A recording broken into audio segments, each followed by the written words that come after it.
తదుపరి అంశం ఏమిటంటే శంఖాల్లో స్పర్శ శంఖం గురించి మనం మాట్లాడుకోవాలి. అసలు స్పర్శ శంఖం అంటే ఏమిటి, ఎలా ఉంటుంది? దానికి నిర్వచనం ఏమిటంటే,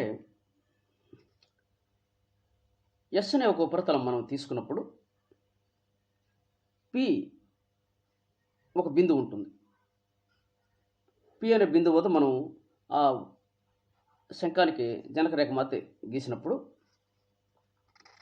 పి గుండా ఎస్ వరకు గీసిన స్పర్శరేఖలు సమితి ఒక శంఖాన్ని ఏర్పరుస్తాయి. ఆ బొమ్మలో చూపించినాం చూడు. ఒక వృత్తాన్ని రెండు స్పర్శరేఖలు స్పృశిస్తున్నాయి అంటే ఒక శంఖమా తయారవుతుంది. అది ఆటోమేటిక్. దాన్ని శీర్షం పి అంటే ఆ శంఖం యొక్క శీర్షం పి అవుతుంది మనకి. అటువంటి శంఖాన్ని స్పర్శ శంఖం అంటారు. అంటే స్పర్శరేఖల ద్వారా ఏర్పడుతూ ఉంది కాబట్టి ఆ జనకరేఖలే స్పర్శరేఖలు అవుతున్నాయి కాబట్టి దాన్ని స్పర్శ శంఖం అని అంటారు. దీనికి సూత్రాన్ని ఏ విధంగా మనం తయారు చేసుకోవచ్చు అంటే, x² + y² + z² a² అనే గోళం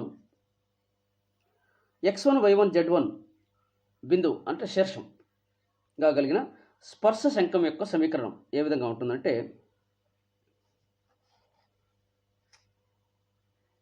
x1 + y1 + z1 - a² అంటే S11 లేదా S1² అటు కూడా తీసుకోవచ్చు. S1² = S × S11. ఇది వృత్తాల్లో ఉంది ఇటువంటి సూత్రం. దీన్ని మనం ఇక్కడ ఉపయోగించుకుంటాం. So x1 + y1 + z1 - a² = x² + y² + z² - a² x12 + y12 + z12 - a² అంటే S1² = S × S11. ఇది స్పర్శరేఖల సమీకరణం ద్వారా ఏర్పడే సమీకరణం అన్నమాట. అందుకే రెండు స్పర్శరేఖల ద్వారా ఈ గోళం అనేది తయారవుతుంది. దీన్ని ఈ సూత్రానికి ఉపయోగించుకోవచ్చు.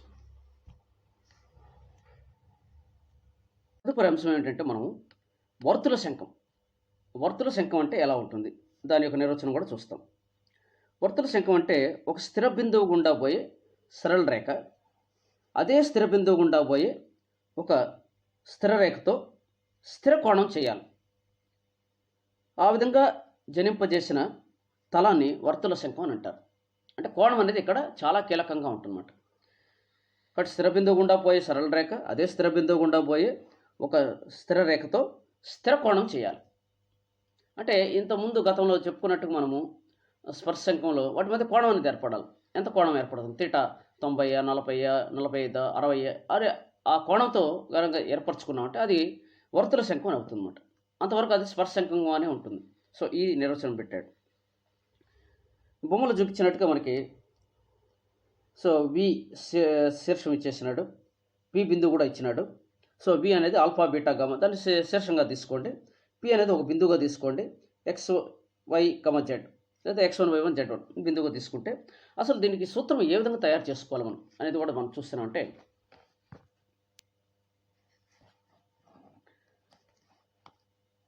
శీర్షము ఆల్ఫా బీటా గామా శీర్షార్ధ కోణం తీటా అంటే వాడి మధ్య కోణం ఏర్పడుతుంది. శీర్ష అర్ధ కోణమే, పూర్తి కోణం కూడా కాదు. ఆ రెండు జనకరేఖల మధ్య ఉండే కోణంలో సగం తీసుకుంటాం. అప్పుడు నీకు ఒక లంబకోణం గురించి మాదిరి ఏర్పడుతుంది. శీర్షార్ధ కోణం తీటా మరియు LMNలు దిక్ నిష్పత్తులుగా కలిగిన వర్తుల శంఖం యొక్క సమీకరణం ఏ విధంగా తయారవుతుంది? x - α + m × L × x - α + m × y - β + m × z - γ2 = L² + m² + n² x - α² + y - β² + c z - γ2 cos²θ. మీరు ఎట్లా శీర్షార్ధ కోణం తీటా ఉపయోగిస్తారు కాబట్టి దీన్ని ఉపయోగించుకోండి. మళ్ళీ ఒకసారి చెప్తాను. సూత్రం చూడండి. నీకు వర్తుల శంఖం కావాలంటే శీర్షం ఉండాలా, ఒక బిందువు ఉండాలా, ఒక జనకరేఖకి ఈ రెండు జనకరేఖలు శంఖం వద్ద ఏర్పరిచే కోణంలో సగమే తీసుకోండి. శీర్షార్ధ కోణం తీటా, దిక్ సంఖ్యలు LMN అవి తెలిసినట్టు మనకి. వాటి ద్వారా వర్తుల శంఖం యొక్క సమీకరణం L × x - α + m × y - β + n × z - γ2 = L² + m² + n² x - α² + y - β² + z - γ2 cos²θ. Theta. ఇది నీకు వర్తుల శంఖాన్ని సూచిస్తుంది అన్నమాట.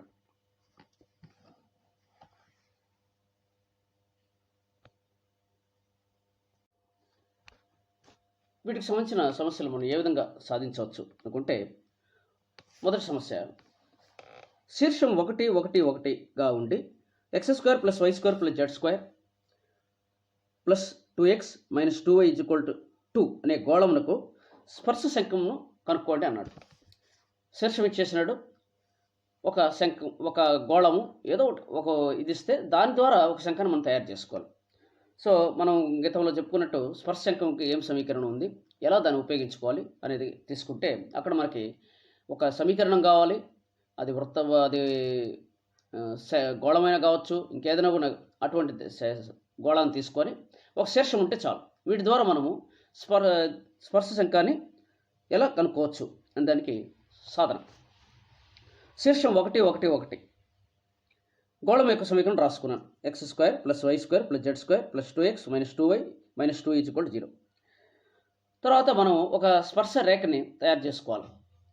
సో S1 = 0 దాని సూత్రం.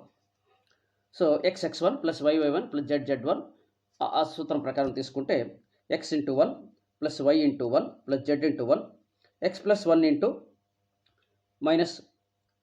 -y + 1 - 2 = 0. ఇక్కడ సూత్రం రెడీగా ఉంది, తయారైంది. దాన్ని మనం సాధించుకుంటే 2x + z - 2 = 0గా ఏర్పడుతుంది. మిగతాన్ని సరిపోతుంది.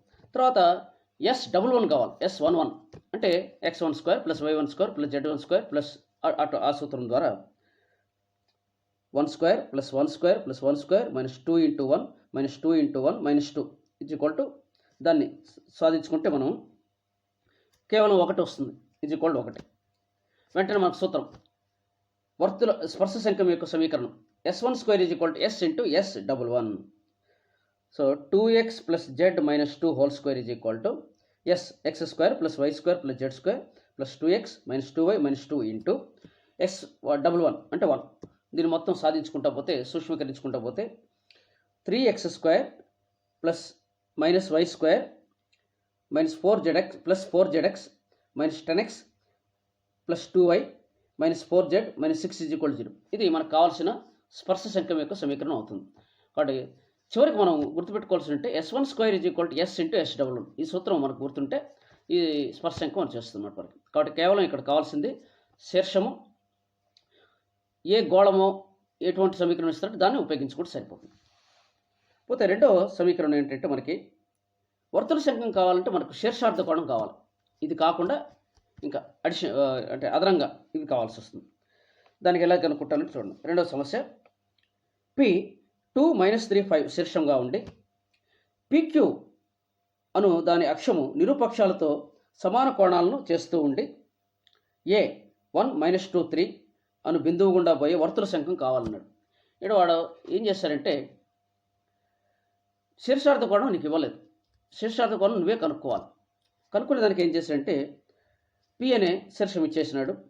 PQ అంటే Q అనే బిందువు ఇంకోటి ఉంది, దాని అక్షము నిరుపక్షాలతో సమాన కోణాలు చేస్తా ఉంది. అది గుర్తుపెట్టుకోవాలి. తర్వాత A అనే బిందువు ఇచ్చేసినాడు. 1 - 2 3 బిందువు గుండా పోయే వర్తుల శంఖం కావాలి. A 1 - 2 3 బిందువు తదుపరి వాడతాం. ప్రస్తుతానికి మనకు P కావాలి, Q కావాలా, సమాన కోణాలు చేస్తూ ఉంది అన్నాడు. ఎవరితో? నిరుపక్షాలతో. ఇదన్నీ మనం మనసులో పెట్టుకొని, వీటిని గుర్తుపెట్టుకొని మనం వర్తుల శంఖం ఎలా తయారు చేస్తాం చూడండి. సాధన, శంఖం యొక్క అక్షము నిరుపక్షాలతో సమాన కోణాలు చేస్తూ ఉంది అంటే అర్థం ఏమిటంటే, ఎప్పుడైతే సమాన కోణాలు చేస్తూ ఉందో దిక్ సంఖ్యలు అంటే ఎలమెన్లు అదే అవుతుంది. కాబట్టి LMN విలువలు ఏమవుతాయంటే కాస్తిట కాస్తిట కాస్త అంటే కోణం సమానం అంటున్నాడు. కోణం సమానంగా ఉన్నప్పుడు మనకి ఏమవుతుంటే ABC కోణాలు ఏర్పడవు. కాబట్టి ఒకే కాస్తిట అనుకొని దాని వాటిని ఉపయోగించుకుంటాం. కాబట్టి కాస్తిట కాస్తిట కాస్తిట అన్నప్పుడు ఆటోమేటిక్గా ఏమవుతుందంటే దిక్ నిష్పత్తులు సమానంగా ఉంటాయి. కాబట్టి 1 1 1 ఏర్పడుతుంది. ఒకే కోణం కాబట్టి 1 1 1 పెట్టుకుంది. అంటే LM అనే విలువలు 1 1 1గా ఏర్పడి నిలిచిపోయింది. P బిందువు ఇచ్చేసినాడు. 2 - 3 5 శీర్షంగా ఉన్న శంఖం యొక్క శీర్షార్ధ కోణం ఇంతకుముందు తీటా అనుకునేసినాం కాబట్టి మనం కాస్ తీటా, ఇంకేదైనా ఆల్ఫా బీటా గామా అటువంటి పేర్లతో తీసుకుంటే ఆల్ఫా అనుకుంటాం. శీర్షార్థ కోణం ఆల్ఫా అయితే శంఖం యొక్క సమీకరణం మీకు సూత్రం ఇచ్చేస్తాను.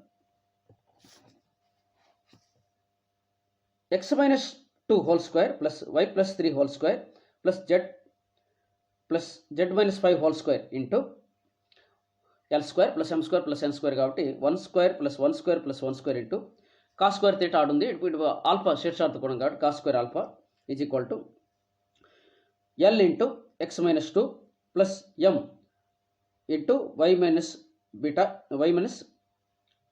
y1 plus n into z minus z ఆ ప్రకారం తీసుకుంటే 1 into x-2 plus 1 into y+3 plus 1 into z-3 z-5 మొత్తానికి హోల్ స్క్వేర్ వేసుకోవాలి.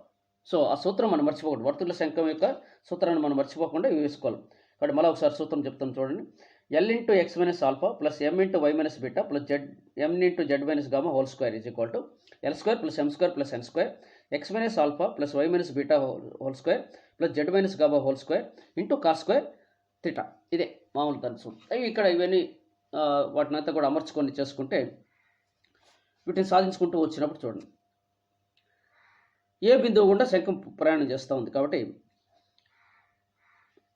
XYZ బదులు మీరు 1 -2 3 ప్రతిక్షేపించవచ్చు నేరుగా. So 1 - 2 whole square -2 + 3 whole square plus 3 - 5 whole square into 3 cos square alpha is equal to 1 - 2 plus -2 plus 3 plus 3 - 5 మొత్తాన్ని కలిపి whole square.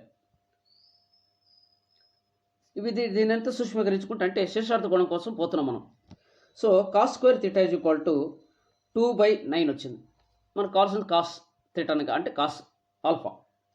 Cos alpha is equal to √2/3. So ఇవన్నీ విలువలు ఉన్నాయి కాబట్టి వీటిని ఉపయోగించుకొని మనం వర్తుల సంఖ్య యొక్క సమీకరణం తయారు చేసుకుంటాం. x-2 whole square plus y+3 whole square plus z-5 whole square into cos square అంటే 2/3. ఇక్కడ √2/√3 వస్తుంది cos alpha. Cos square alpha వచ్చి 2/3 కాబట్టి √2/3 రూట్ ఆఫ్ కాబట్టి 2/3 is equal to x-2 plus y+3 plus z-5 మొత్తాన్ని కలిపి ఒక హోల్ స్క్వేర్. దీని కానీ సూక్ష్మీకరించుకుంటే మనం చివరిగా వచ్చే విలువ ఏంటంటే x² plus y² plus z² plus 6 into yz plus zx plus xy minus 16x minus 36y minus 4z minus 28 is equal to 0గా ఏర్పడుతుంది. ఇక్కడ వర్తుల శంఖం కావాలంటే శీర్షార్థ కోణం ఖచ్చితంగా ఉండాలి. అది లేకపోతే మనం చేయలేం. కాబట్టి ఇక్కడ ఏం చేసినామంటే మనమే తయారు చేసుకున్నాం. నిరూపక్షాలతో సమాన కోణాలు చేస్తూ ఉంది కాబట్టి కాస్ ఆల్ఫా అంటే కాస్ తీటా తీసుకున్నాం. దాని దిక్కు సంఖ్యలో 1 1 1 ఏర్పడి మనకి ఈ విలువలు ఇచ్చినాయి అనమాట. ఇంకో సమస్యలు ఎలా ఉంటుందంటే మూడో సమస్య చూడండి. 2 1 - 3 శీర్షంగా కలిగి అక్షము OY సమాంతరంగా ఉండి 45 డిగ్రీల శీర్షార్థ కోణం కాగలిగిన వర్తుల శంఖం సమీకరణం కనుక్కోండి. శీర్షార్థ కోణం అతనే ఇచ్చినప్పుడు ఇంకా సులభం అయిపోతుంది. మనకి ఇంకా దిక్కు సంఖ్యలో 1 కావాలి. ఎలమెన్లో వచ్చినాయంటే సరిపోతుంది. ఎందుకంటే ఆల్ఫా బీటా గామా ఉంది రెడీగా. శీర్షార్థ కోణం 45 డిగ్రీలు ఉంది. నువ్వు LMN విలువలు కనుక్కుంటే సరిపోతుంది. సరే సాధన చూడండి ఎలా ఉంటుంది. అక్షం ఏం చెప్పినాడు OY అంటే y అక్షం మీద ఏదో తీసుకుంటున్నాం మనం. అక్షం OY అన్న వెంటనే నీకు దిక్కు సంఖ్యలన్నీ మారిపోతాయి. కేవలం y విలువ తప్ప మిగతా ఎవరు ఉండరు అనమాట. y అక్షం మీద XZలు ఎందుకుంటారు ఉండరు కాబట్టి దిక్కు సంఖ్యలు చూడండి. ఎలమెన్లు 0 1 0. సో L 0 M వచ్చి 1 N వచ్చి 0 అయిపోయింది. అంటే y అక్షం మీద జరుగుతూ ఉంది కాబట్టి ఈ శంఖము దాన్ని బట్టి వచ్చింది. శీర్షార్థ కోణం ఆల్ఫా 45 డిగ్రీలు ఇచ్చినాడు. సో కాస్ 45 ఎంత అవుతుందో చూసుకోండి. శీర్షం ఇచ్చినాడు ఆల్ఫా బీటా గామా 2 1 - 3. సో అది మనకు x1 y1 z1 అనుకోవచ్చు, లేదా ఆల్ఫా బీటా గామా అని కూడా తీసుకోవచ్చు. సో 3 విలువలు రెడీగా ఉంటాయి. ఎలమెన్లు ఉన్నాయి. శీర్షార్థ కోణం కాస్ ఆల్ఫా ఉంది, కాస్ తీటా ఉంది. శీర్షం వచ్చి ఆల్ఫా బీటా గామా P రెడీగా ఉన్నాయి. వీటిని ఉపయోగించుకొని మనం వర్తుల శంఖం యొక్క సమీకరణం x-2 whole square plus y-1 whole square plus z+3 whole square into L² plus M² కాబట్టి 0² plus 1² plus 0² into cos square అంటే cos square 45 is equal to L into X minus 2 plus M into why minus 2 Y minus 1 plus N into Z minus 1 actual వీటికి whole square is equal to దాని కానీ ప్రక్షేపించుకుంటే 0 into X minus 2 plus 1 into why minus 1 plus 0 into Z plus 3 మొత్తాన్ని కలిపి whole square. దీన్ని సూక్ష్మీకరించుకోవాలి. So X minus 2 whole square plus why minus 1 whole square plus Z plus 3 whole square into 1 into cos square 1/2 whole square కాబట్టి 1/2 వచ్చింది. So 1/2 into X minus 2 whole square plus why minus 1 whole square plus Z plus 3 whole square is equal to 1 square అంటే 1. అది సరిపోయింది. తర్వాత 0 into ఇవన్నీ గుణిస్తే why minus 1 whole square మాత్రం మిగిలింది. అంటే అంతే వై మైనస్ 1 హోల్ స్క్వేర్. దీన్ని సూక్ష్మీకరించుకుంటున్నాం. 3 x minus 2 whole square plus why minus 1 whole square plus Z plus 3 whole square. ఈ 2ని ఈ పక్క పంపించేస్తే 2 into why minus 1 whole square అవుతుంది. సో చివరిగా మనకు మిగిలేది ఏంటంటే x minus 2 whole square minus y minus 1 whole square plus Z plus 3 whole square is equal 0. దీన్ని తిరిగి x square plus y square plus Z square minus 4x plus 2y plus 6z minus plus 12 is equal 0. ఇది కావాల్సిన వర్తుల శంఖం యొక్క సమీకరణంగా సూచిస్తుంది. So ఈ విధంగా మనం స్పర్శ శంఖాన్ని కనుక్కోవచ్చు, వర్తుల శంఖాన్ని కూడా కనుక్కునే సమస్యలు మీకు నేర్పించడం జరిగింది అన్నమాట. సో ఇవి మీరు జాగ్రత్తగా మీ నోట్బుక్లో రాసుకొని ఒకసారి చూసుకుంటే మననం చేసుకుంటే సరిపోతుంది.